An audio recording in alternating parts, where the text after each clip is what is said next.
Okay, so good evening to everyone.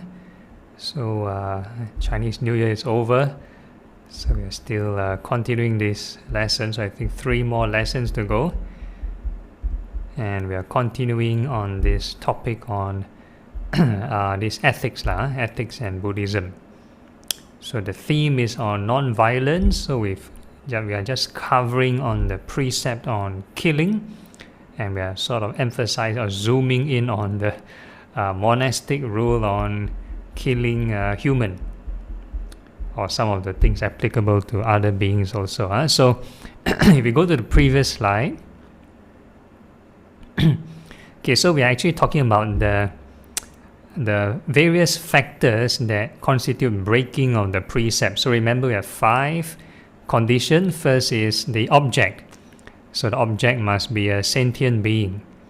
So like in this case, very specifically a human being. And the second criteria is the intention. A person wants to kill, wants to destroy the life. So that's the second criteria. And the third criteria is the perception. You must perceive, oh, this is a human being that you want to kill. So that is the third criteria. Fourth criteria is you put in effort. So we are now talking about effort, which is this part. And the fifth criteria is the result. That means the being must die. So if a person fulfill all, then we call this breaking the precept.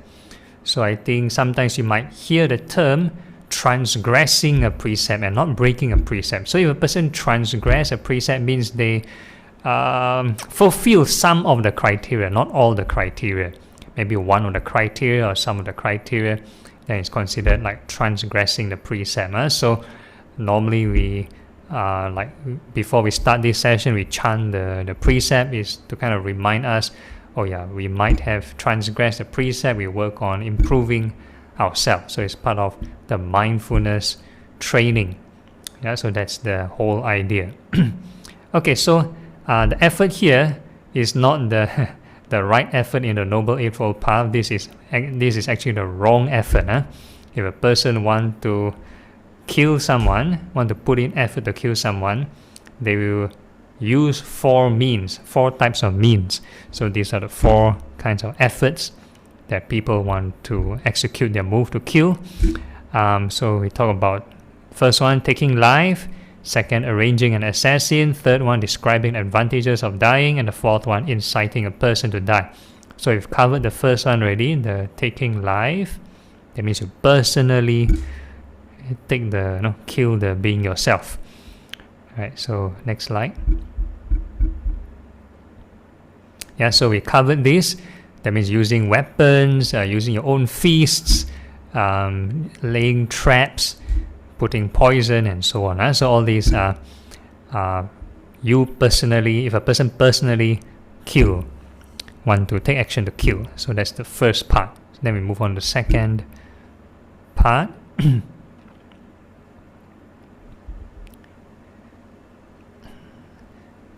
Okay, so even commanding is also part of this, how do you call this? Taking life. You command the person to murder. Okay, then the second part, arranging an assassin, very similar to the previous one, commanding another person to commit murder. So it's basically getting a intermediary, someone else to do the job for you, which is also part of executing the plan. And the third one, describing the advantages of dying. So this one, if you tell the person, why you cling on to life, why don't you let go? So depends on your intention. It can be taken wrongly, sometimes by the patient or the recipient. So I'll just read out some of the examples. The third type of act covered by this rule can include berating a sick person. So sometimes can be scolding also. Why do you keep on hanging on to a life like this? Don't you realize what a burden you are to others? Or simply telling a person of the miseries of life, or the bliss of dying and going to heaven, in such a way that he or she might feel inspired to commit suicide or simply pine away to death. So this one is again very gray areas. Later on, we are going to cover this topic on how to teach or how to console a sick person or a person dying. So sometimes when you describe heaven, depends on their state of mind, they might take it wrongly. And if they kind of take it wrongly and kill themselves or commit suicide, then it's a very sad thing. So we're going to talk on later what's the frame of mind, what's the best state of mind should they receive such teachings on the afterlife. So if you are not sure, the best is don't describe the afterlife. Just describe, the here and now, to watch your breath or do your chanting. So focus on the here and now. So that's the safest. Okay, next. The Vinita Vatu also includes, under this category, statements that a nurse might make out of compassion to shorten the miseries of an illness by encouraging a patient to let go of life. So again, same as the previous one. If you the previous example is because the nurse find it burdensome, so they encourage the person to die. Whereas in this case, if a person out of compassion, then you want to kind of ask the person to die. So which is not allowed, or we don't encourage this. So last week we did the interactive session whereby the participants here get to vote whether is it breaking the precept on killing humans with certain scenarios. So most of y'all did quite well. So the Vibhanga notes that a statement describing the advantages of dying would fulfill the factor of effort, regardless of whether delivering by gesture, voice, writing. So sometimes you don't have to tell personally, you write down. You write down, then the person, let's say, go and read the message, then that also constitute, or by means of a messenger. And the same holds true for any statement under the next type of act. Okay, so they are very specific. So all these things are mentioned because in the Buddha's time, there were monks doing it. So that's why all these things are mentioned in the Vinaya. So imagine the Buddha's time so havoc, all these kind of things happen. So in the first few years in the Buddha's career, don't have so much problem because most of the monastics that the Buddha took in were already ascetics. That means they already live an ascetic life, they're quite kind of used to simplicity and contentment. So they don't really have all these kind of schemes and want to kill and want to gain stuff. However, when the Buddha get older and the religion start to grow, so the Buddha kind of delegated the monks to do the ordination, because sometimes it's a bit impractical for someone to get ordained because India is so large. From one end of India, ask them to go to the other end to meet the Buddha to get the ordination. So it's a bit kind of impractical. So the Buddha delegated the monks, wherever they move around, they propagate the teachings, they can ordain new monks. So that's where more and more problems come. So the later on batches of people may not be ascetics. So sometimes they're householders, sometimes they're royalty, all sorts of people. So you have all sorts of issues. So all their worldly affairs they bring into the monastic life, and you get all these rules later on laid down. Okay, next. Okay, so medical care again, life support. Same holds true if a bhikkhu decides not to give a patient a treatment or to discontinue treatment that might conceivably extend the patient's life. It does not fulfill the factor of effort, for such acts do not cut off the life faculty. At most, they simply allow it to end on its own. Okay, so depends on what kind of treatment. If that treatment is not essential for saving the life,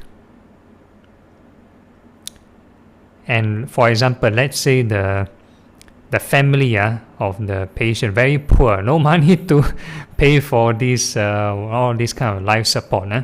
So they out of they tell the doctor, no, we don't have money to carry on this life support. So if we were to insist on them paying for the life support, then the family might get into more problem, or maybe some of the families eventually might lose their life. So it's again up to the family to weigh themselves, the pros and cons.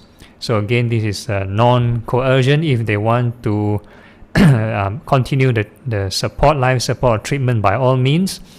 But if let's say they really have no more means, no more choice, then it's not their fault for stopping the treatment, but it's the hospital don't want to give them the treatment. Okay, so that's the idea. So one example would be in the past, there's no such thing as, how do you call it, this life support, ventilation, and all this kind of treatment. So if let's say a person collapsed in the past, 2,500 years ago, maybe there's no CPR even, and no CPR. So when the person collapsed, then they feel the heartbeat, they feel the pulse, nothing, then they say, okay, the person passed away. So if let's say the modern treatment, they do the CPR, they do the AED, okay, so they revive, fine. Then they find, the person, because not enough oxygen go to the brain, then he's in coma. So if the person is in coma, then again, it's up to the living relatives and whether they want to maintain. They have to consult the doctor, and then the doctor or the physician there will kind of tell them what the chances of recovering. And if let's say the physician says there's like no chance of recovering, slim or no chance to recovering, then it's totally up to the family members and whether they want to cut off this supply. Because in the past there's no such device, then the patient will just pass away. So now with this advanced kind of device, it's basically I would say more like a money sucking device. So if the family cannot provide, then out of sort of compassion of the family, or out of the discretion of the family, whether they want to continue this support. Okay, so again, if they do not wish to extend this support, life support treatment, then it's not offense of killing. It's not an offense of killing. So it mentions here dukkata. But let's say there's an intention, they want to end the life, then it's killing. Then it's considered offense of killing. But if it's no choice, they really want to save but cannot, the physician say no choice and they don't have the resources, then it's not the family's fault. Okay, if however a bhikkhu caring for a patient acts in a way to cut off the patient's life faculty, then that will fulfill the factor of killing. Alright, okay, next. Okay, then the fourth effort, inciting a person to die. And the fourth type of act covers, so got many points, recommending suicide. This includes not only telling a person to commit suicide, but also giving advice, whether requested or not, on the best ways to commit the act. So provide method, what kind of tools to use, what kind of, how do you, what kind of posture, what position, and what kind of the furniture and all those things. So do not recommend any techniques. Then next one, telling a person to go to a dangerous place where he or she might die of the dangers. So this is very interesting. So nowadays, sometimes you might hear in the Buddhist community, You want to be garang, go to certain dangerous place to meditate, go to some dangerous forest, got lots of tigers and snakes, or go to a cliff, meditate. Could be this gray area. So normally we don't kind of promote this kind of thing. Okay, then the third one, arranging a terrible sight, sound to frighten a person to death. So like jump scare, the person got heart attack problem, you give a jump scare and shock the person. Or the other opposite end, or a beautiful heart stirring, want to attract a person who will then pine away to death when it fades. That means you purposely create something for a person to love and like and have attachment. Then it's more like psychological thing. So by removing the image or the object that they like, then they have no more will to live. Then they will die. So that's the third, the last method. So all these are the various methods. Any more methods? Next slide.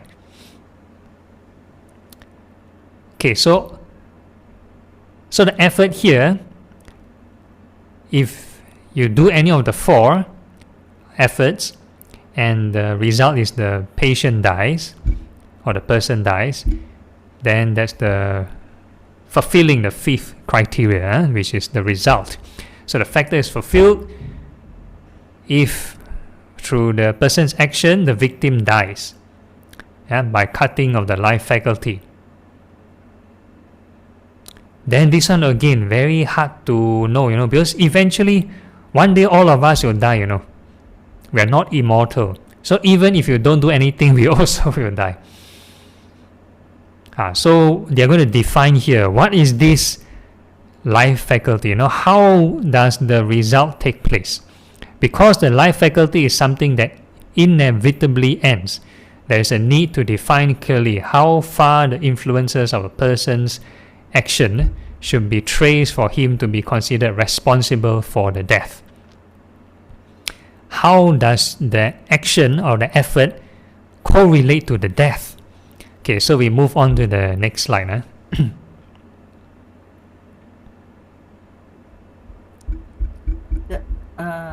Monday, the next tag, is it? No, this one, yes, this one. The brown one. So the brown is example. Okay, so this is the commentarial example. So last week we have a case study on digging holes, traps. Digging holes and traps, not wanting people to fall in and die. So they want to talk about how does the action considered, or how does the effort considered resulting in the result of death. Because a person may fall in the hole and then never die, or then they have some other issues, then they die of some other issues. So how far does that action cause the death? So this is just a detailed example. So again, different monastic community may have different guidelines, but this is just a commentary. Okay, so I'll just read out. The commentary treats this issue by posing two scenarios under its discussion of pitfalls. In the first example, an intended victim survives a fall into a pitfall. So they talk about the monk want to dig a trap, dig a hole, wanting to kill any being that fall into the pitfall. So somehow these victims survive, manages to climb out, but later dies of a disease incurred from the fall. In this case, the commentary says the factor of result is fulfilled. So let's say they fall and got scratches. Then the scratches cause infection. Then he died of the infection. Then somehow they say considered killing. So the effort is fulfilled. So the person did not die directly from the fall, but died due to the infection. Okay, so the same holds true if the disease goes into remission, only to return and take the victim's life many years later. So then the next line. If complications arise from the disease, however, and the victim dies from a combination of the disease and its complication, then if the original disease was the predominant factor in death, the bhikkhu would be responsible for the victim's death. If the complications were predominant factor, then he would not. So if let's say the infection does not kill the victim, but some other disease, and we call it other complication, then it's not. So again, so the whole idea is don't dig the hole in the first place, and don't have intention to kill the first place, then no issues. So all these rules come because like we mentioned, when more monks ordain, then we have all kinds of people of all walks of life. So sometimes there are troublemakers, then there are people who want to do these kind of things. Then the disciplinary cases in this like tribunal, then the Buddha or the monks have to decide whether the monk should disrobe or not. So sometimes out of compassion, they have to look whether all these things are fulfilled, all these criteria are fulfilled. If they're not fulfilled, then maybe the person still have a chance of saving. Yes, the monks still have a chance to be saved. But if let's say they fulfill all the criteria, then okay, then it's a disrobing offense. So the monk have to say bye-bye. Okay, next. So in the second scenario, an intended victim falls into the pitfall while being chased by thieves, but does not die in the fall. Instead, the thieves catch up with him and drag him out the pitfall and kill him. So the fall, the pit hole did not directly kill the victim. In this case, the bhikkhu is still responsible for the victim's death because the pitfall was instrumental in enabling the thieves to catch and kill the victim. So again, lots of, the commentaries will just give additional scenarios. Okay, next. Okay, so this is the end of this series. So we talk a lot on death, or even like bedside support. What are the things to say? Sometimes can be gray area, gray zone. So we're going to talk about this new topic. So Louis will open this slide on death preparation, end of life preparation. Okay, next. Okay, so for a person who is on the deathbed, or let's say terminal illness or about to die, so you have to look at their state of mind. So the mind, normally if they are unwholesome, for 4 types of people, 4 reasons, or combination of the 4 reasons, if they incur this unwholesome state of mind. So if that state of mind is unwholesome, then please do not talk to them about heaven and the afterlife. Then they might take it wrongly. There's a high chance they'll take it wrongly. Then they want to end their life. Yeah. Okay. So next. So these are the 4 reasons a person will have fear or will have unwholesome state of mind upon death or upon any crisis actually. So the first one, those beloved sensual pleasures will be taken from me and I will be taken from them. Separation from what is dear from them. So that's one of the sufferings. So if a person still have lots of clinging, lots of attachment, then they don't wish to depart from them. So that's the first reason a person will have this kind of suffering state of mind. And the second one, my beloved body will be taken from me and I will be taken from my body. So the first one talks about your activity that you like. Then the second one talks about your own body. Cannot let go of your body. Then the third one, I've not done what is good, have not done what is skillful, have not given protection to those in fear, and instead have done what is evil, savage and cruel, to the extent that there is a destination for those who have not done what is good, have not done what is skillful, have not given protection to those in fear, and instead have done what is evil, savage, cruel, That's where I'm headed after death. So the third one talks about guilt and remorse. Guilt and remorse. So whatever belief system may be, so if a person does something unwholesome, basically it's guilt and remorse. Then the fourth one, how doubtful and perplexed I am. I have not arrived at any certainty with regard to the true Dhamma. So basically the fourth one talks about haven't reached any spiritual or inner peace, inner happiness, inner contentment. Have not experienced any of that yet. So the life is basically sensual pleasure.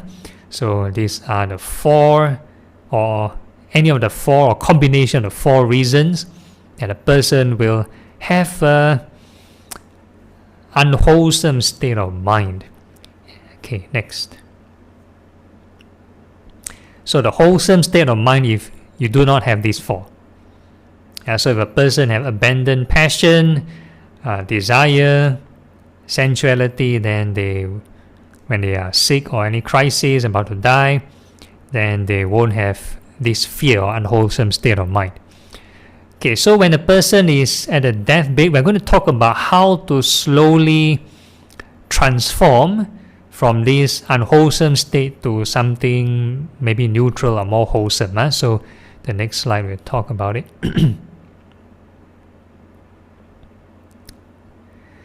Okay, so this one talks about preparation, physical preparation. So if you meet a sick person or person on the patient bed, may or may not be a deathbed, so the first thing is not to go there and and start giving them a sermon.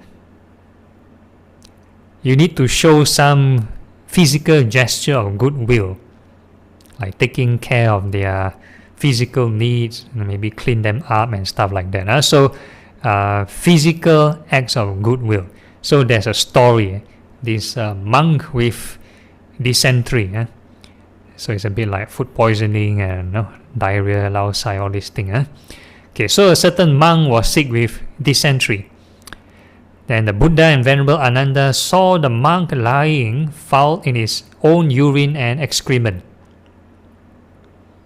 So like maybe in the monastery, each monk has their own hut. So in this particular hut, wow, so stinking, So the Buddha and Venerable Ananda walk past and go inside, and they saw nobody attended to this person. So the excrement is like there for quite some time, nobody clean up for him. So the Buddha and Ananda helped to wash the monk. So the Buddha personally do the cleaning up. And after doing so, then the Buddha assembled all the monks. So it's not like the sick person, the sick monk is living alone. So there are many monks staying in the monastery, but none of them take care of this sick monk. Okay, next.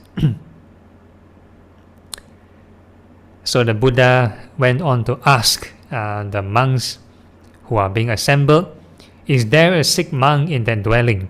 So the Buddha wanted to confirm with the rest of the monks, are you aware that there's a sick monk?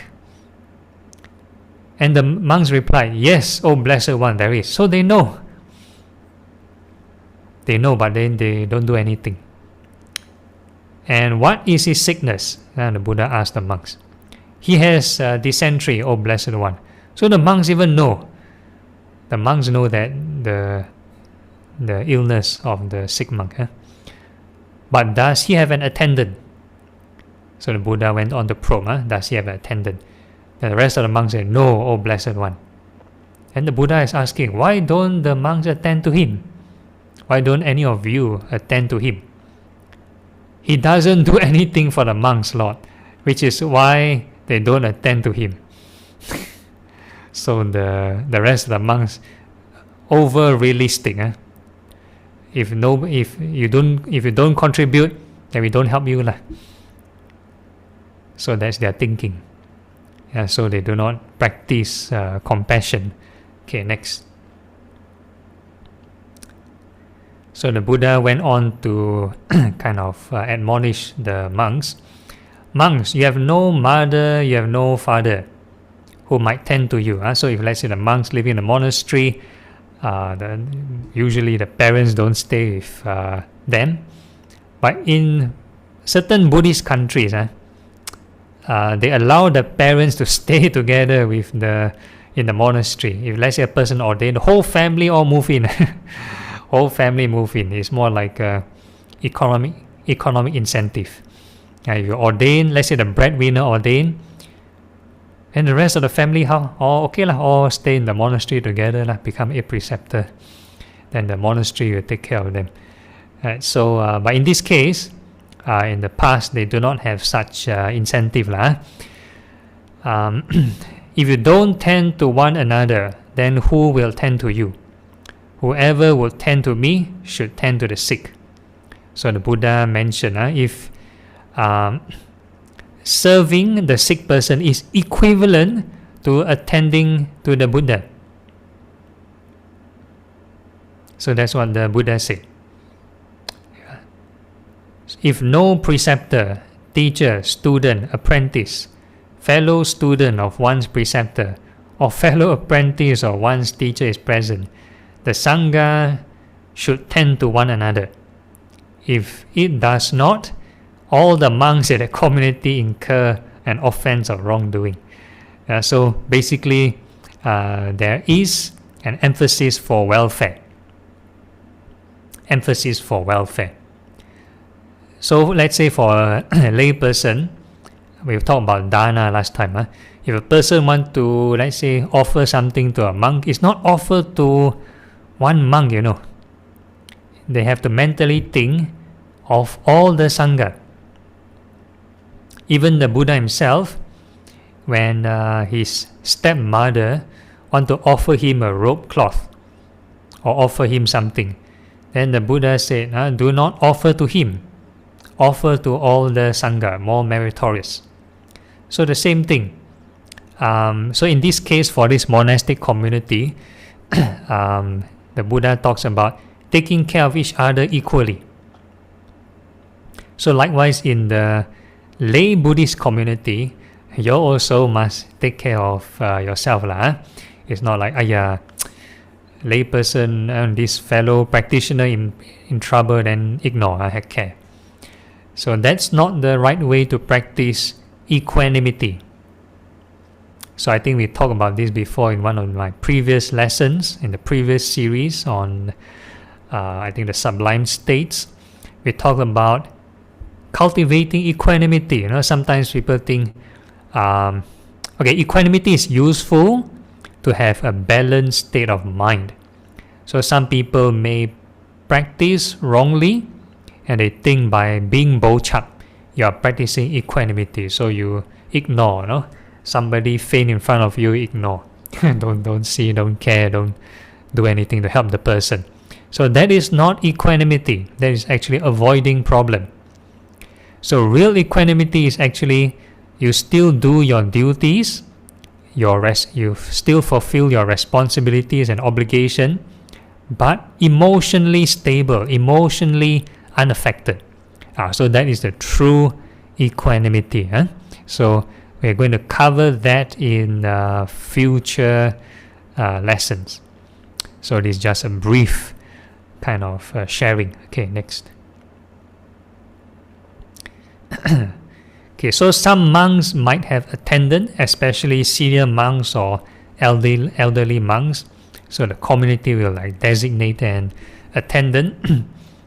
So for those who are aware of the Aranya Sangha Dana Fellowship, some of the monks may be living alone. Some of the monastics living alone, elderly living alone, no attendant. Then who will take care of them?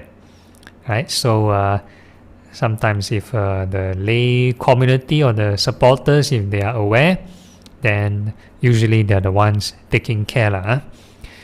Okay, then the patient.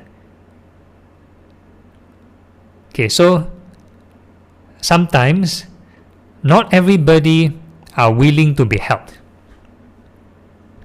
So for the case of a patient, if they are not cooperative, so these are the 5 qualities for a hard-to-deal patient.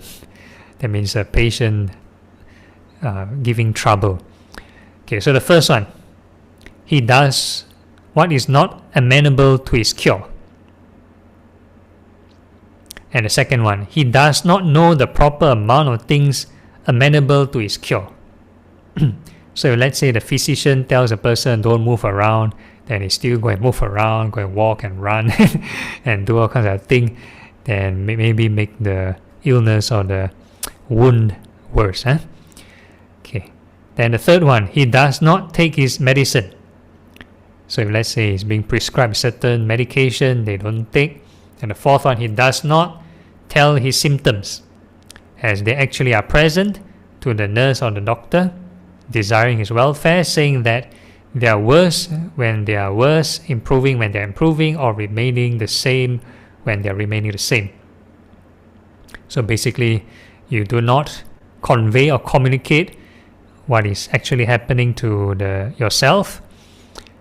And the fifth one, he is not the type who can endure bodily feelings that are painful, fierce, sharp, racking, repellent, disagreeable, life-threatening. So the fifth one maybe require some conditioning. That means you're able to take hardship.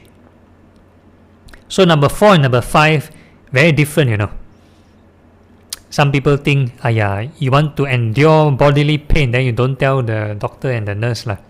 If you feel painful, you tell the doctor and the nurse, no pain. So don't do that.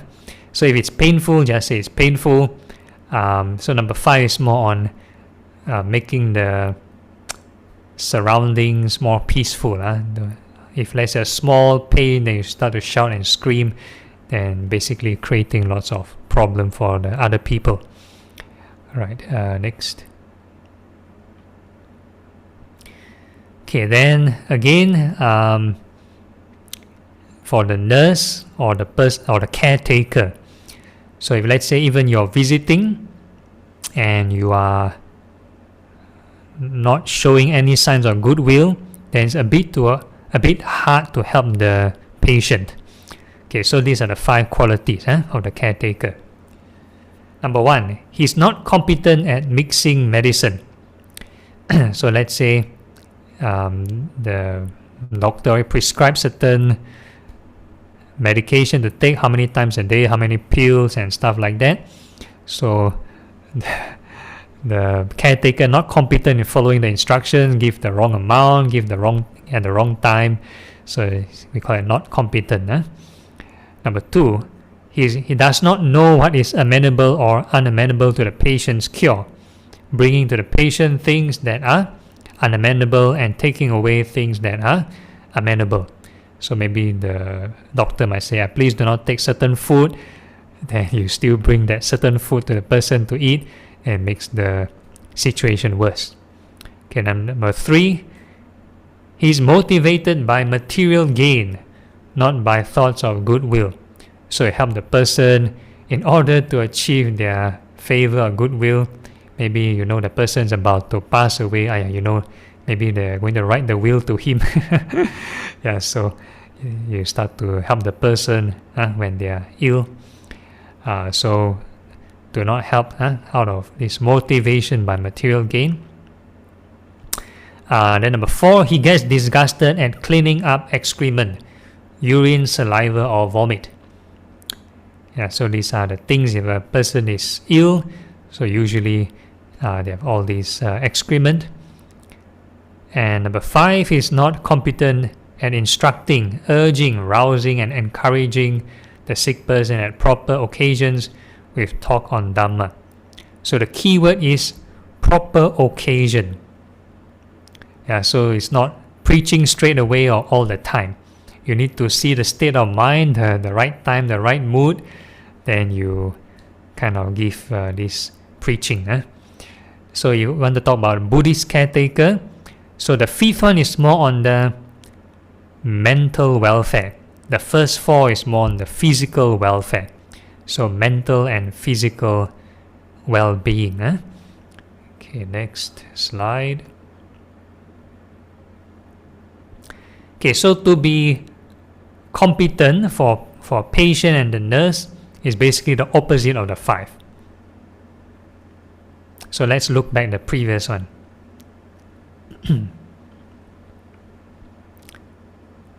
previous. Okay, so if a patient is compliant, then basically they don't do any of these 5 lah. Huh? So they are very cooperative, do not give trouble, follow instructions. Okay, next. And for the caretaker, the same thing. If you want to show your goodwill, it depends on your capability also. If you're not sure, then please get someone else to give the right kind of medication, to not harm the patient. Huh? So you have to make sure you're competent in the 5. Okay, next. Okay, now we talk about deathbed counseling. So after the physical and the mental well-being aspect, we are going to cover more on the mental well-being. So if let's say a person is sick, disease or distress, may or may not be a deathbed situation, I just say sick. So you need to have some protocol. So this is the teaching. Okay, so Mahanama is a lay person, a discerning lay follower who is diseased. So this is more applicable for lay person. So if you encounter another lay person who is sick, so what should you do or say to them? Yeah, if they are in pain, they are severely ill, should be assured by another discerning lay follower with 4 reassurances. Okay, so you need to assure them 4 things. So the first one, be reassured, friend, that you are endowed with verified confidence in the awakened one. Okay, so the patient, if they are Buddhist, if the patient is a Buddhist, make sure you remind them of the triple gems. Second one, reassure them confidence in the Dhamma. Then number 3, reassure them confidence in the Sangha. So if the patient is confused, then continue to ask them to take refuge in a triple gem, or think on triple gem, Nian 4, recite the Buddha, Dhamma, Sangha, recollect the triple gem basically. And number 4, be reassured, friend, that you have virtues that are appealing to the noble ones. Basically, remind them of the precepts. Untorn, unbroken, unspotted, unsplattered, liberating, praised by the wise, untarnished, leading to concentration. Okay, so the thing here is very interesting. Let's say before you have taken the 3 refuges and 5 precepts, have any of you broken any of the precept before? Like let's say committed any form of killing or stealing or telling lies? If you have, put a thumbs up. So I will put a thumbs up.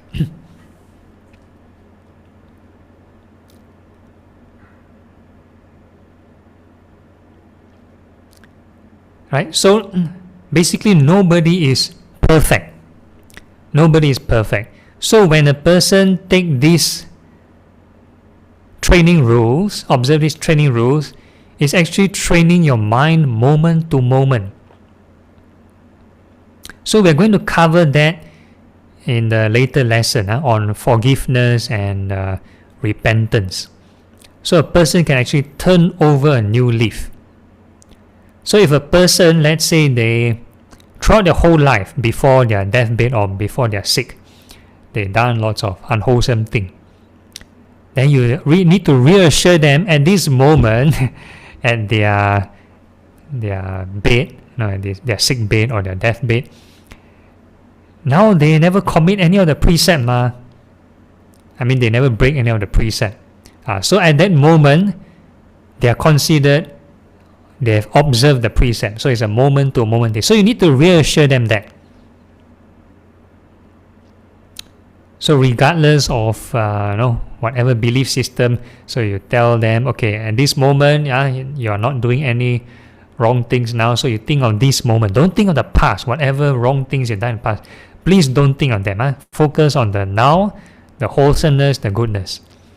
So if they cannot think of the precept, never mind, just ask them think of something wholesome. It can be the triple gems or the good deeds they've done before. So that's the whole idea. So these are the 4 reassurances. Okay, next.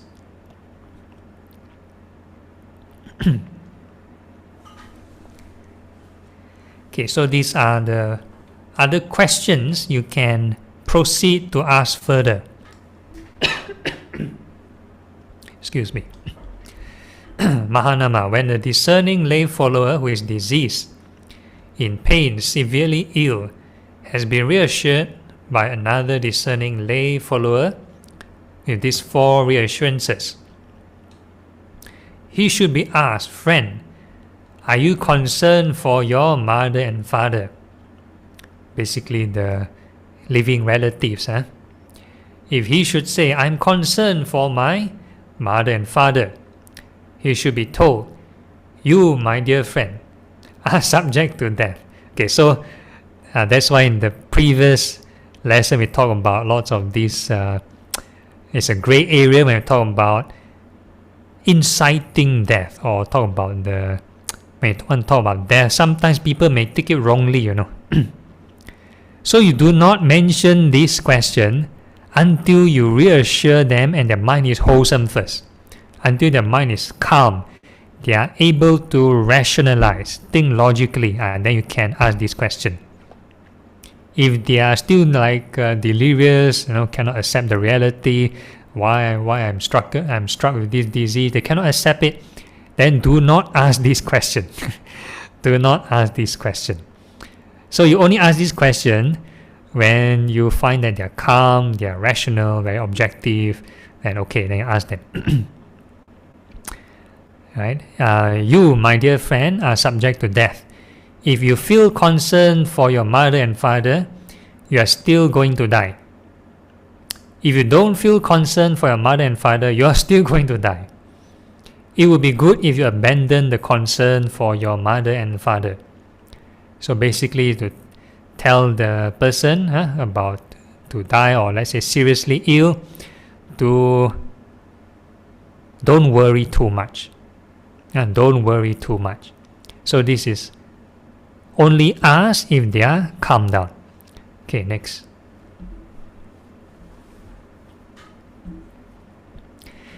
Then the next would be their family, wife and children. So the same thing, same logic. Ask them, are they concerned about the other people they care for? And if they still have concern, then you need to reassure them, please do not worry about them. So the more maybe humane way, if let's say you're close to them or close to those people, you can reassure them, you can help to take care of them. Help to take care of whoever they are concerned, maybe financially or whatever ways you think you can help. So you need to, the whole idea is to make sure the patient is calm down. Don't agitate them. Okay, next. So this one again, talking about heaven, afterlife. So again, do not talk to afterlife if to a patient who is unsettled down. They might take it wrongly.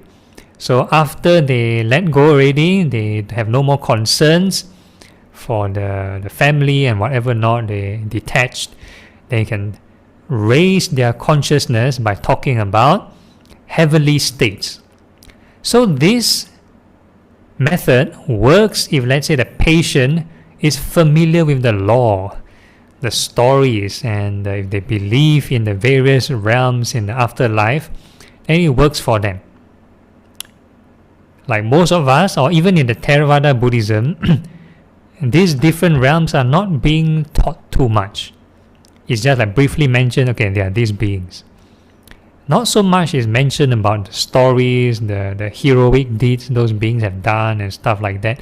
Maybe more so in Taoism or Chinese religion or Hinduism, some other religions. Not so much in Theravada Buddhism.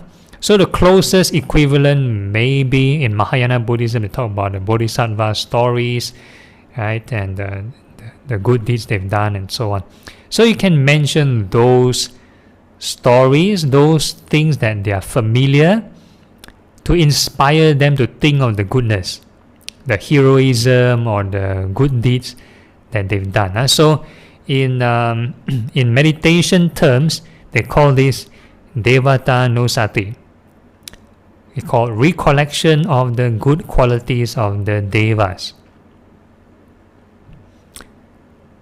And if you are not sure of the story of those Devas or the Bodhisattvas, then you think of you can mention the quality, the stories and the good qualities of the Buddha.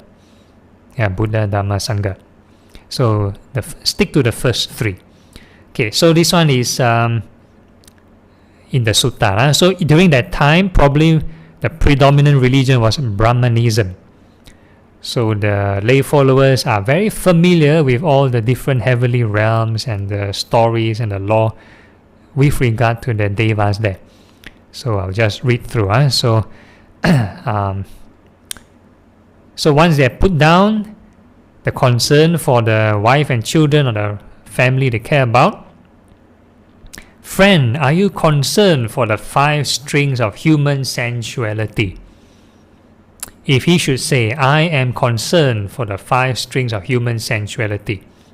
So this actually we covered in the first slide earlier, the fear for leaving your sensual pleasures. So if a person still haven't let go of sensuality, your favorite hobbies, your favorite activity you cannot let go, then you need to assure them to let go. And he should be told, friend, divine sensual pleasures are more splendid and more refined than human sensual pleasure. Okay, so this is one of the methods to slowly bring them out of mundane sensual pleasure. So this is one of the methods.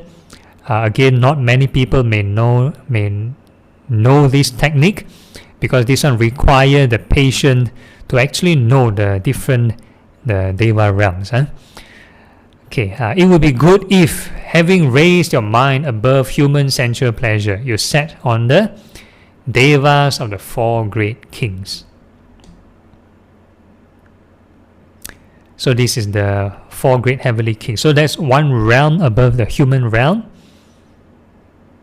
So these are the sensual Deva realms. So the 4 great heavenly kings, the Devas of 33 or Devas of the hours, contented Devas, Devas delighted in creation, Devas wielding power over the creation of others. So all these are the sensual Deva realms. So these Devas still enjoy the senses. They still have the different genders of the opposite gender.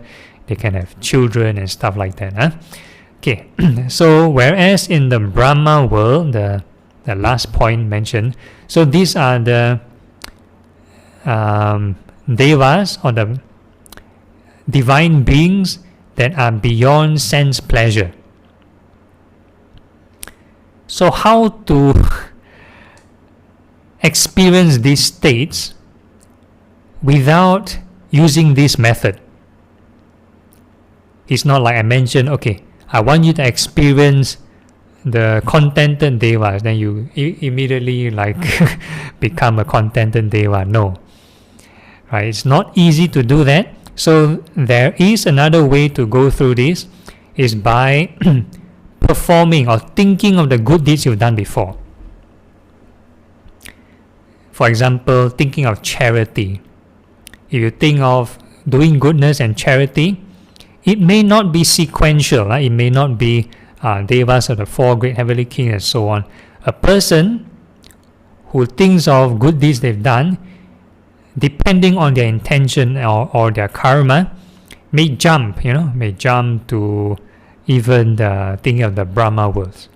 May think of detachment, depending on how selfless they practice charity. Right? So thinking of the good deeds they've done before might be a good alternative solution to this method. Okay, next.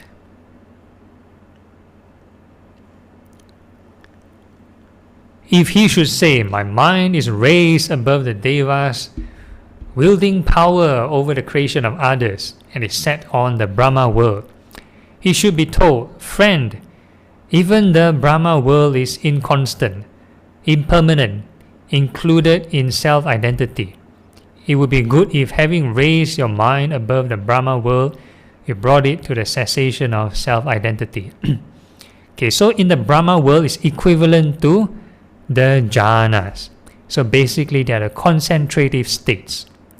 So when a person's mind has already have some form of contentment, withdrawal from the sense pleasures, have certain calmness, then that state of mind is pliable and suited for insight, to reflect on impermanence, to gain wisdom and detachment.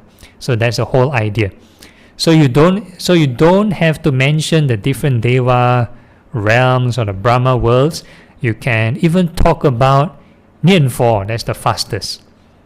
So a person is very familiar with chanting, so they recite, let's say, the Buddha's quality or the Buddha's name, they chant and chant and chant, and the mind able to quiet down. So that would be quite equivalent to a state of the Brahma mind.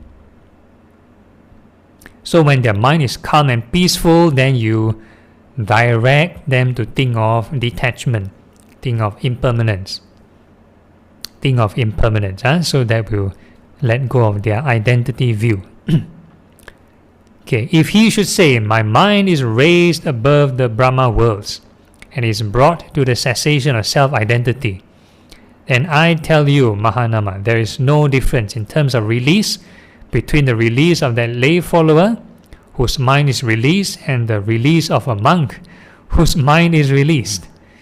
Yeah, so even talk about a true Sangha, then a person whose mind is released, then that's the quality of a Sangha.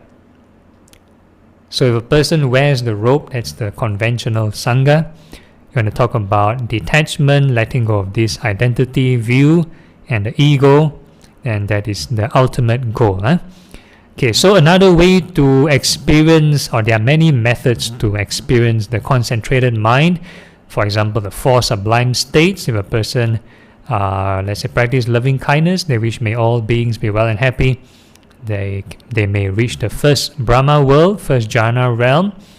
If they wish compassion, may all beings be free from suffering, and they continue to repeat that wish, then that would be the second jhana, Brahma worlds.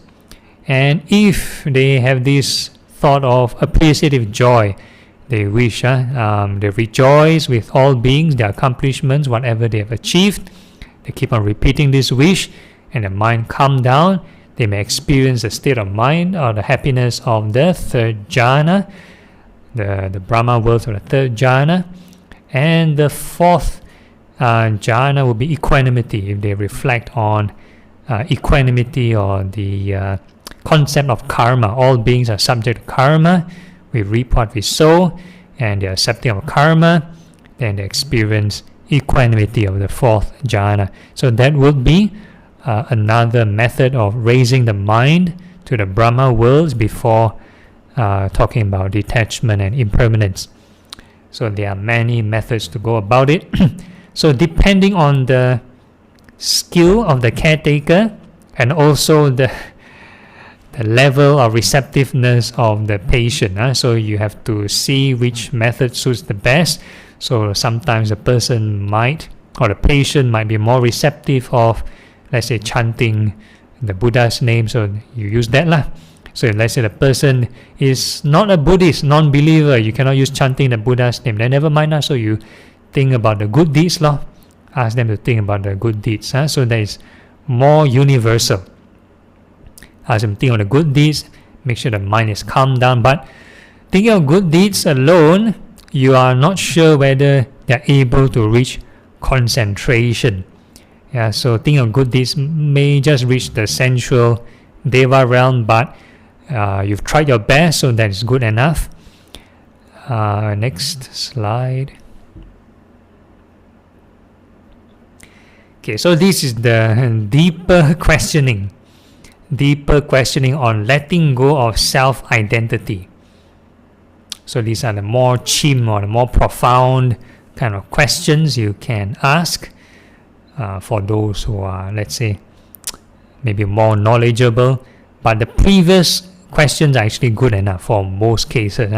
So this one is a bit more technical, but I'll just go through them anyway. The Blessed One sat down on a seat made ready and said to the monk, I hope you are getting better, monk. I hope you are comfortable. So the first question is welfare always. So you meet someone, always ask, are they okay? Are you getting better? And so on. I hope that your pains are lessening and not increasing. So this is the question. It's not to straight away ask them to give up life and ask them to pass on to the next realm. No. So it's all about welfare here and now. I hope that there are signs of their lessening and not their increasing. So the Buddha is very pro-life, The Buddha is not looking forward to ending of the life. So the Buddha is always wishing the person to improve. But let's say the patient reply, their condition is degenerating. I'm not getting better, Lord. I'm not comfortable. My extreme pains are increasing, not lessening. There are signs of their increasing and not their lessening. So if let's say the person physically deteriorating, having their end stages near, okay, then I hope you have no anxiety, monk. I hope you have no anguish. Then you care for their mental welfare. So this is a question you can ask about their state of mind. Okay, next. Okay, so for this case, yes, Lord, I do have not a small amount of anxiety, not small amount of anguish. So in this case, the monk might be a practicing monk, so he's able to cope with the mental distress pretty well in this case. So the Buddha continued the question, I hope you can't fault yourself with regard to virtue.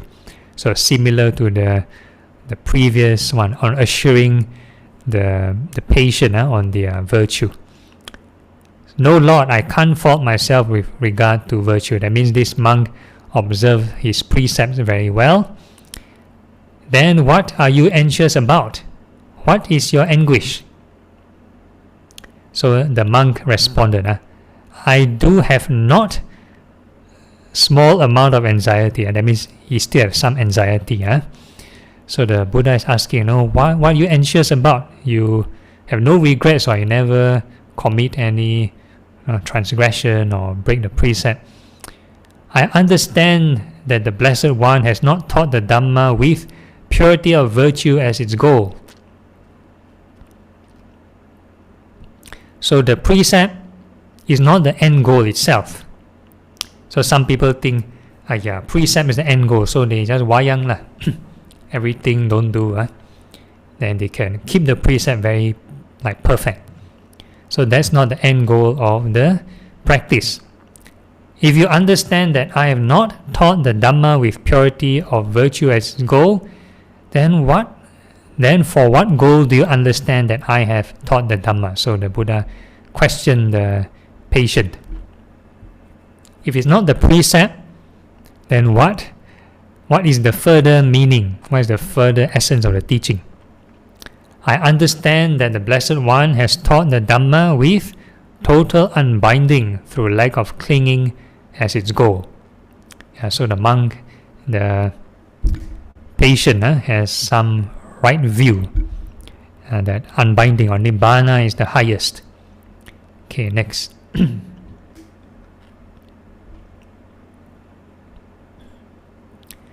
So the Buddha praised the patient. Good monk.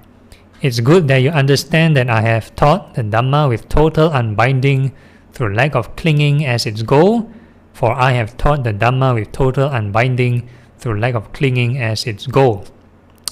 Okay, so only when the patient wants to receive this detachment teaching, and then you share. So if they are not interested in unbinding or liberation or whatever, then you just talk about think of good deeds, think of the goodwill, may all beings be well and happy. Something pleasant and universal will do. So for this case, if the patient wants liberation, then this is where the Buddha starts sharing. What do you think, monk? Is the I constant or inconstant? That means your physical I. Then the monk responded, inconstant, Lord. And is that which is inconstant easeful or stressful? So if it changes all the time, do you have guarantee that it brings you security? So it changes all the time, then you cannot invest your happiness in it fully. Some people like to take care of the eyes, invest lots of money. Nothing wrong with self-care. Right, let's say over-invest. You want it to be permanent. Right, then it changes. One day, eye problem. Yeah, lots of eye disease, eye problem. Then your expectation of these eyes being permanent is shaken. Then it brings you stress. So stressful a lot. And is it fitting to regard what is inconstant, stressful, subject to change as this is mine, this is myself, this is what I am? If it is totally you or totally yours to control, then you should have 100% say, 100% control over the eye. You can tell your eye, I want it to have 6 perfect eyesight. I don't want to have eye problems at all. I don't want to have eye irritation. If the eye is truly yours, I don't want to blink my eyes. My eyes should be perfect. But you can't do that. If you do not have total control, that means it's not truly yours the first place. It's not truly self the first place. So that's the idea. So the monk says, no, it's not totally self because it brings stress and it's changing. Okay, next slide. So the same question you asked about the ears, the hearing, the nose, the smelling, and the tongue, the tasting, the body, your nervous system, and the intellect, the thoughts. Your memories, your thoughts, are they permanent or are they always changing? Okay, next.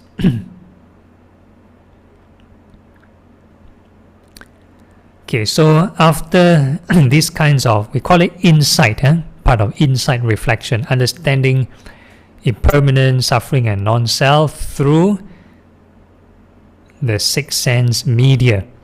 Okay, so once the person keep on reflecting and able to accept that this is changing and not self, eventually they'll come to disenchantment. Seeing thus, the instructed disciple of the noble ones grows disenchanted with the eye, disenchanted with the ear, disenchanted with the nose, disenchanted with the tongue, disenchanted with the body, disenchanted with the intellect. Disenchanted, he becomes dispassionate. No more passion, no more craving. Do not want to pursue further with greed or anger, with the eye, ear, nose, tongue, body and mind. So through dispassion, he is released. With full release, there is the knowledge. Fully released, he discerns that birth is ended, the holy life fulfilled, the task done. There is nothing further for this world. So this is basically the end goal, the enlightenment. So somehow the monk is enlightened. So he mentioned that was That is what the Blessed One said. Gratified, the monk delighted in the Blessed One's words, and while this explanation was being given, the mind of that monk, through no clinging, was fully released from fermentation. So that's mentally released. So physically, the illness part may or may not improve. He may recover, may not recover, may pass away.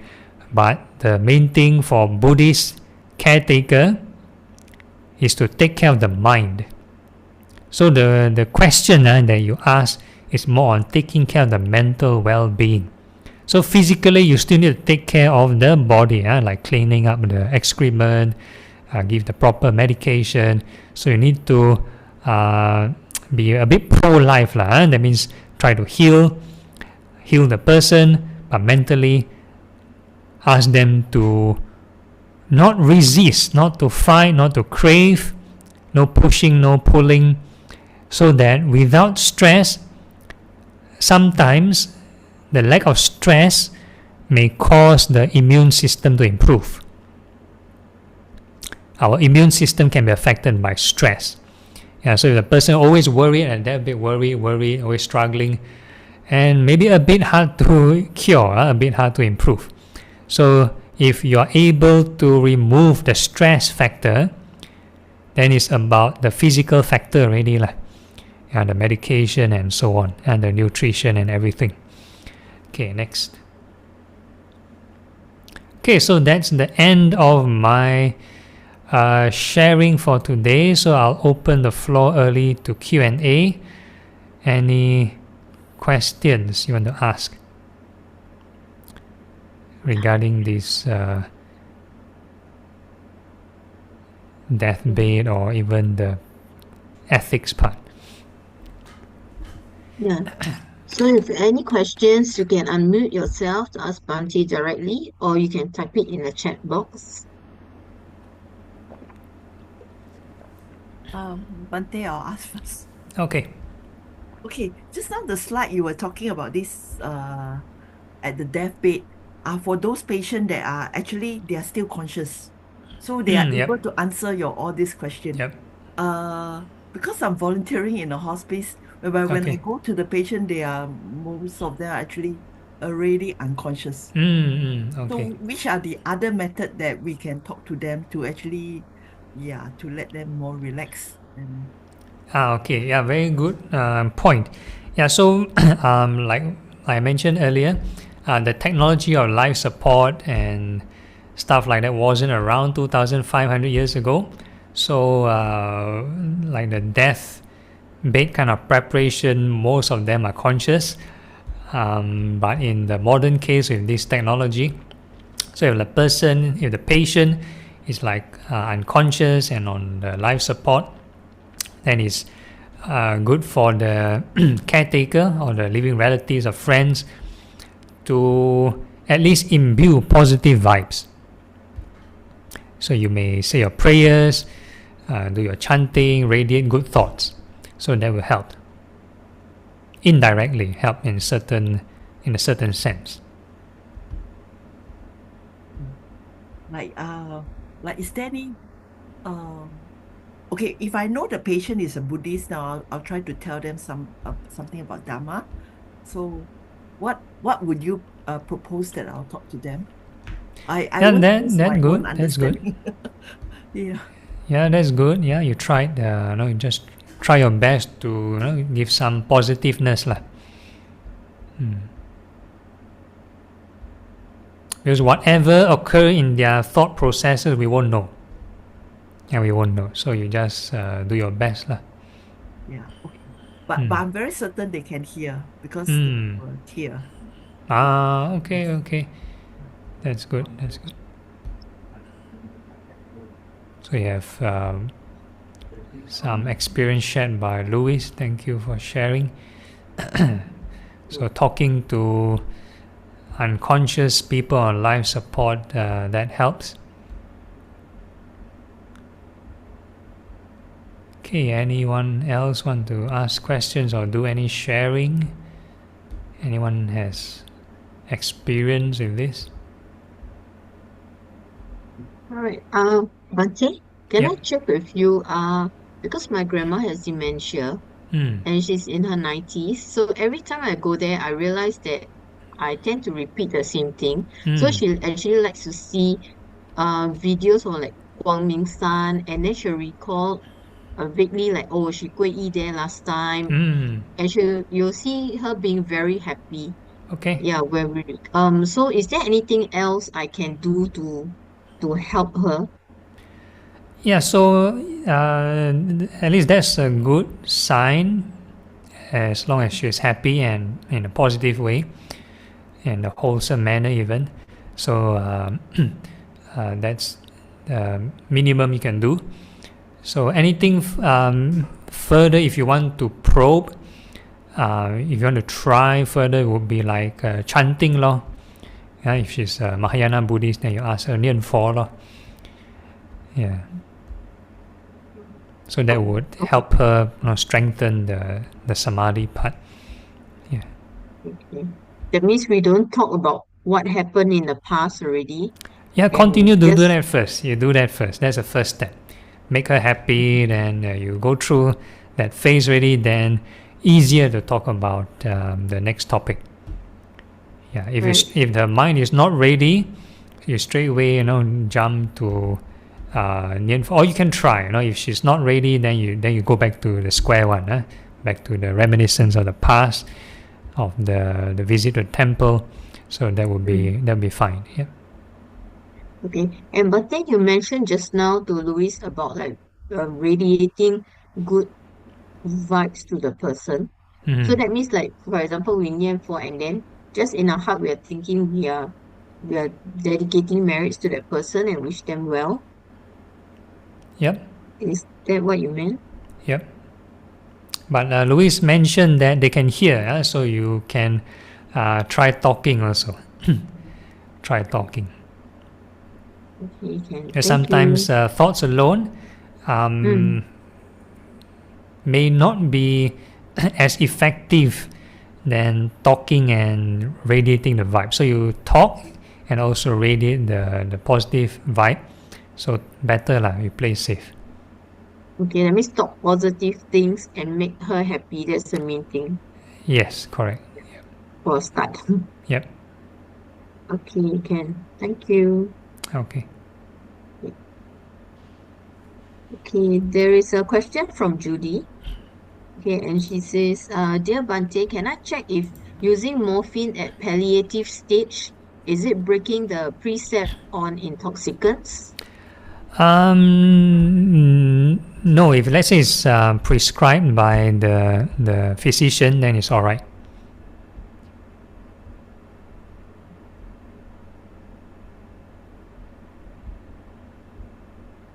Because sometimes if let's say the pain is too unbearable, then the patient is not ready, then the mind will be full of aversion instead. Struggling and for aversion, resisting the pain, fighting the pain. So it becomes more unwholesome. So if you have this certain medication to reduce the pain, then it will be more conducive even.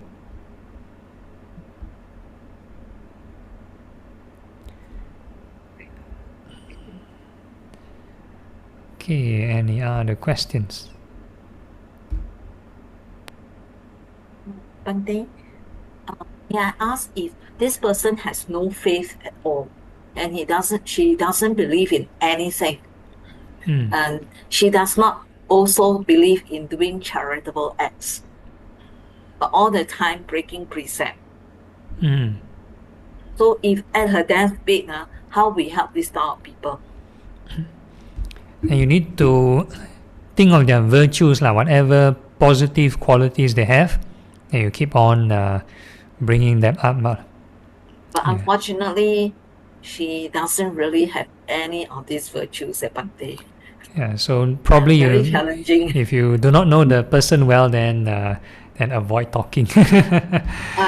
Of course, we know this person very well. Okay. Yeah. But the thing is, it is really very challenging for us to help this person when it comes to that day. Yeah. Okay. Actually, be frank with you, that's my elder sister. Yeah.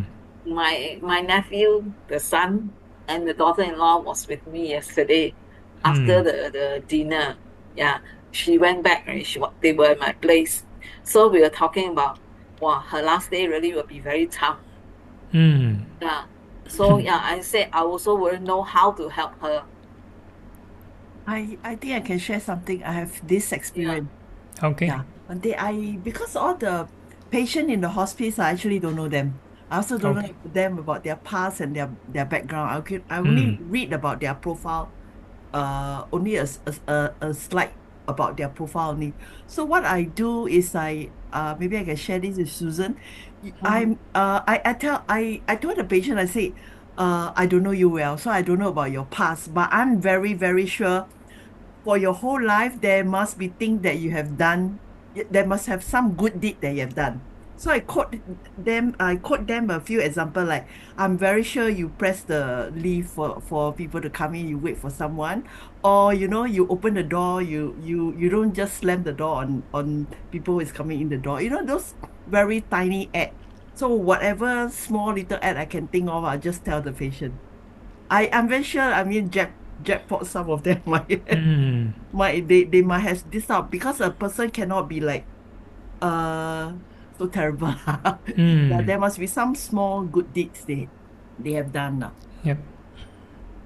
Yeah, that's But a but good this point. this yeah, sorry, Bante. Yep, Susan. Yeah, carry on. No, but this sister of mine, we are very, very sure that she has really nothing out of any good. Like because my nephew and the wife was very pissed off when the car is already so tight with so many people, and they're actually going to the temple. No? Then she says she want to come along together with another elder sister of mine. I was not with them. So they say they want to go in the car together. And but when they reach the place, she doesn't want to walk into the temple. She says she want to go and have coffee there and wait for them. She's not going in. Yeah, like even Monday, I invited her to come with me to Pat Lai because of our father's death anniversary. And I said after that we can go for lunch because she's very fond of food. So I was telling her that why not after that I'll bring you to the Hong Kong restaurant outside Bali Lai, which is very nice. I said we recently had ate there. No, I don't like to go to temples. So You we have really to. I told my nephew also agree. We really don't know how to help her, on her last days. Yeah, because it's like she's someone who doesn't she doesn't place other people in front of her first, even for the least. Yeah, she don't add has to add fire to anything. Everybody is very happy already. Yeah, that's why it's really very difficult. No, I said don't look at me because I will tell them if anything like that happens already you don't look at me because I also will be at my wits to help this person because when she's alive I'm already always trying to help her already but unfortunately she's not accepting what we are doing for her yeah which is very difficult and she can't breaking the precept. And when I tell her, you don't have to tell other people about other people's family. Yeah, you take care of ourselves first because it doesn't I mean what is that? It doesn't create any value, but you know it's going to have a lot of trouble later on. That's why I say she constantly breaking the precept. I don't want to break the precept with her. That's why I tell her to stop there. So I don't get it. She's not comfortable with going to the temple. Yeah, she So I doesn't think want to go to it's a it's not choice she law. doesn't It's believe in okay. all these things. Yeah, that's why she don't do charitable acts one. That's why she will never go to temple. Yeah, she don't believe in doing dana, all this. I mean, charity doesn't have to be in temple. It can be other Correct. Yeah. charity organization. She will never do that. It's very difficult to get her to do that. But if you tell her first thing, you go with her shopping, she'll be very happy. But Bante, I mean, correct me if I'm wrong. We can actually also do some charity on behalf of the person that you want and delegate the merits to them. So usually that works if they pass on. Yeah, if they are unseen being, then they're more receptive.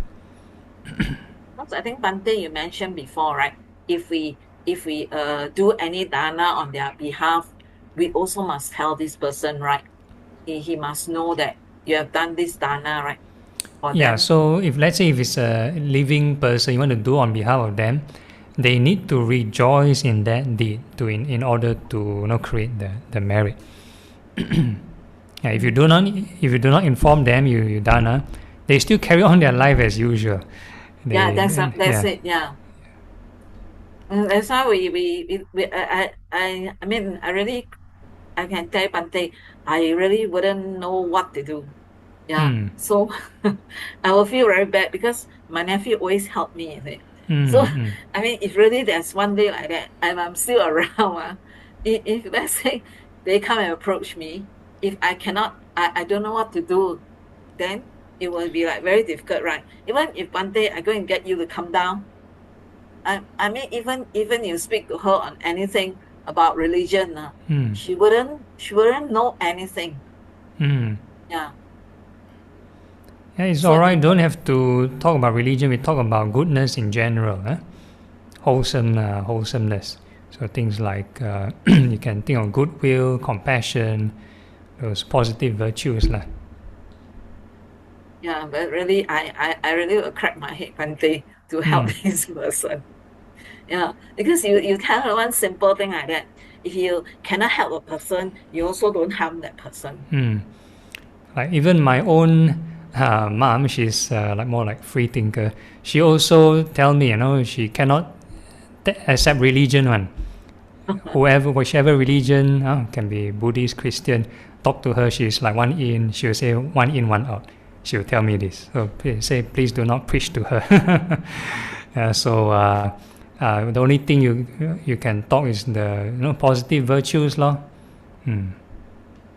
Yeah, I hope Bante, she will create a little bit of these virtues, for us to help her in the near future.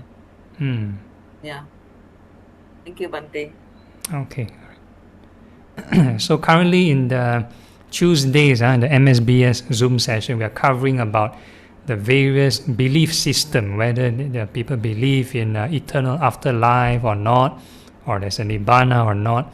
If a person do not work on their reducing their craving, they will get agitated regardless of whatever they believe.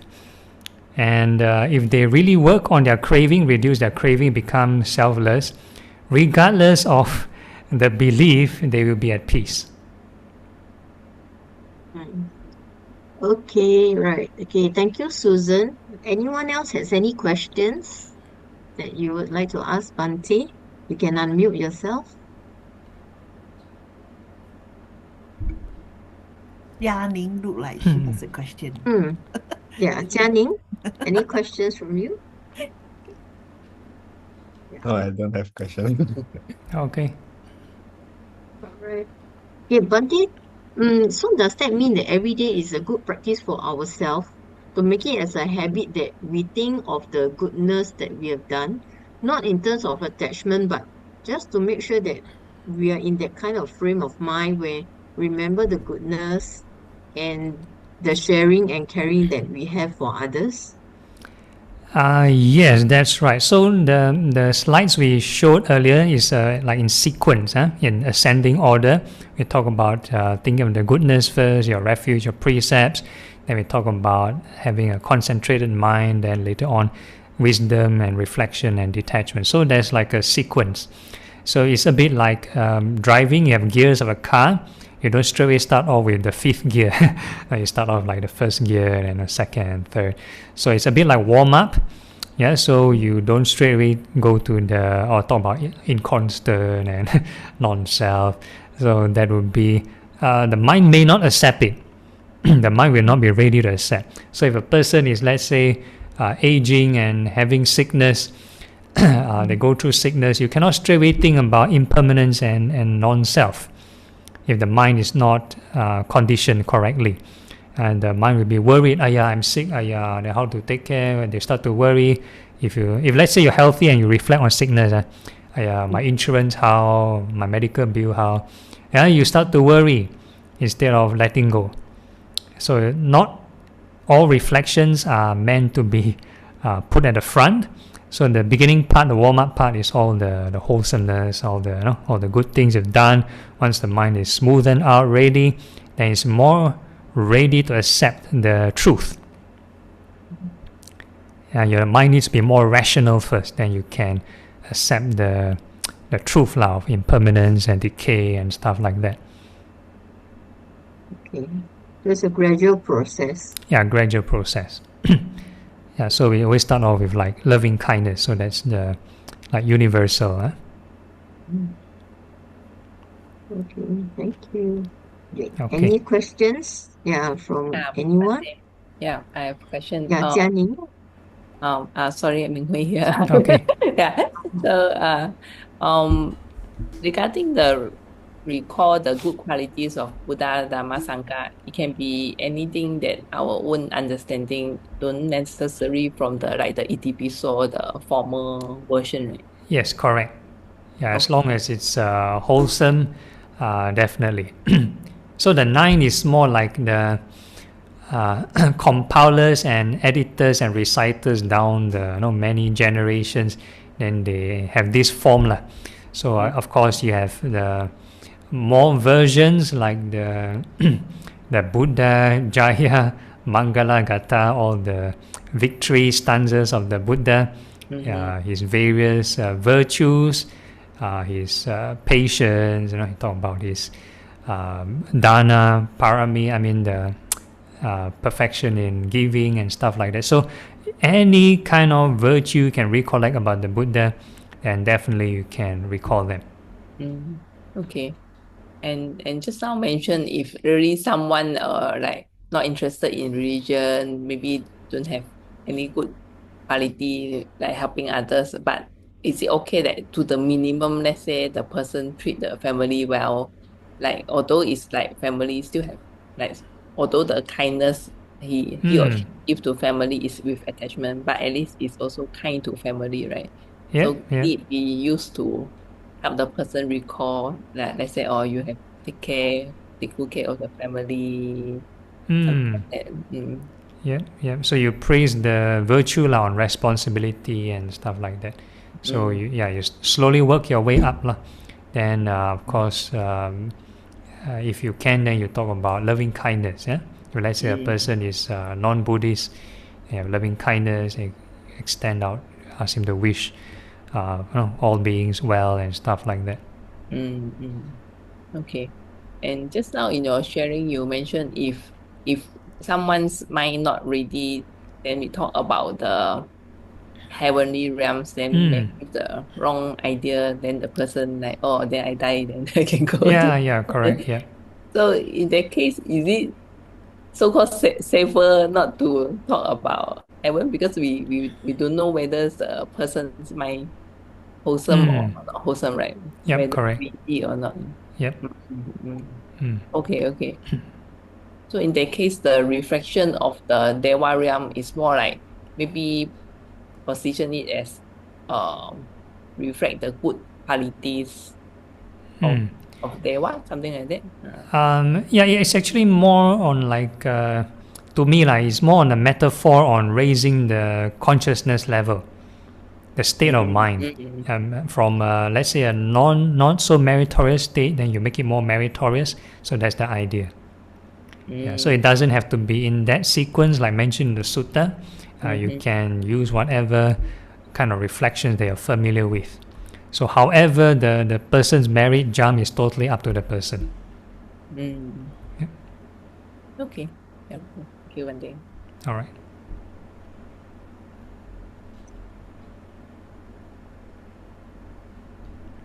Any other questions?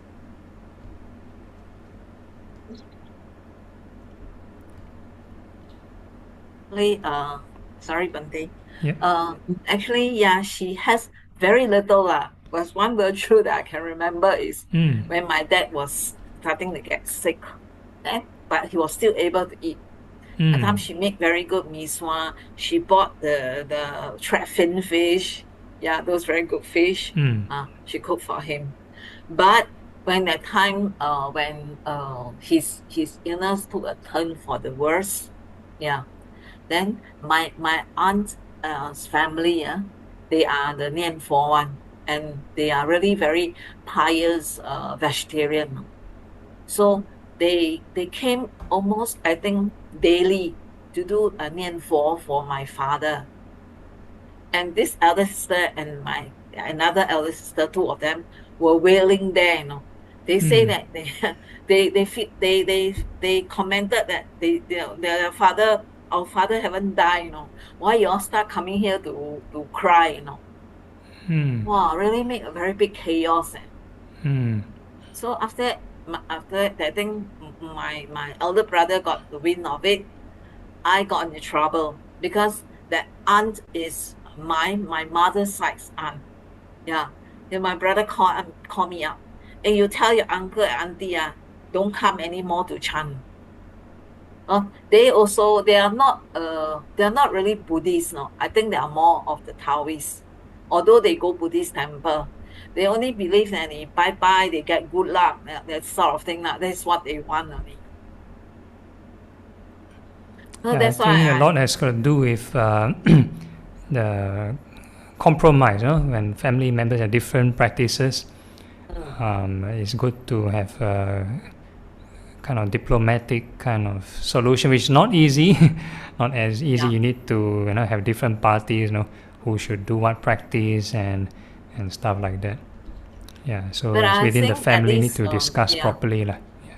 No, at least you must appreciate this your own close relative who is coming to give a bit of help, Like, I mean, to the Nian Fo people, they think that it's Zhu Nian, Yeah. You don't wait till they don't understand this point, that I really come to understand today that it's not you wait until the person die already, then you go and get the monks in to start chanting for them. Yeah. It doesn't really help the disease very much, right, Dante? Yeah, they need to have the understanding that the chanting is to make sure the person's mind is calm, to create a positive last thought moment. Yeah. But instead, both of them, it's like, the action, they are chasing help away. Yeah, probably the person who chant also never explain. Then they have no idea. Yeah, because they wouldn't they only know how to. They have the faith I'll put it this way. They have the faith to do the chanting, but and although they go out for Dharma talks, I think I don't think they have done that part of explaining Yeah, to both my elder sister. So these two got so fed up, and then everything go upside down. Yeah, so karma is very complicated because all the conditions may not be right, and all of us are actually still learning. We are still learning and improving. That's why sometimes it's very difficult. Even if your own people at this time already, you don't know really how you can help. Yeah, it's not that easy sometimes because the other party, they may not, the family may not be able to accept what we are doing. Especially their lack of real Buddhist knowledge. Yeah, they don't go out to learn, but instead only they think all the bye, they will become, they will be very safe, they'll become prosperous, that type of thinking, their mentality. I think most people are like that. Yeah, so that's why we call this still craving for sensuality. A bit hard to go out of sensuality. It's tough. Against the stream, actually. Against the stream of craving. It's like trying to swim against the current. So it's not easy. Bante, you always say that when we face the Buddha statue, when we pay our respect, we actually are reflecting on the qualities of the Buddha, right? Instead of really praying to the Buddha. Correct. Yeah. Okay. You have Anyone? right reflection. Okay. Anyone else with any other questions? You can unmute yourself to ask Bante. Thank you, Susan. Who is Samsung? Samsung? Yeah, who is Samsung? One thing you scared.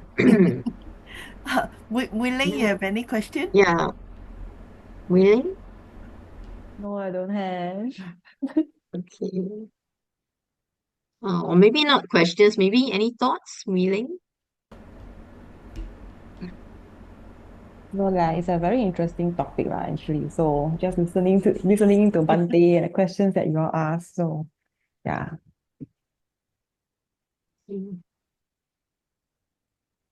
You know, Bante, now my mom also have she also has dementia. So I will make her like recite Amitabha 100 times every day. Yeah, then after that, at the end of it, I want to do 回向. Then I'll tell her that dedicate this marriage is for who. I want her to tell me like who she want to dedicate this marriage to, and then I'll just act on. I'll just act on. What about people who are feeling sad? What about people who are in the hospital and everything? She will say, oh, okay. Then after that, then she asked me. Then sometimes she'll ask me, 念佛 for what? Yeah. Then I sometimes jokingly I'll tell her, say that so that when when you pass on, I won't use the word pass on, but in a later date when you can go to Amitabha for that. I'm sure you want to see my father. Then I don't know whether I'm doing it correctly, but she feel very joyful lah. After that she feel very happy because she need an Amitabha so that she can go to the Pure Land and then she can see my father. Okay. Yeah. So I think that's okay, right? Yeah, it's a positive kind of wholesomeness. That's fine. Yeah.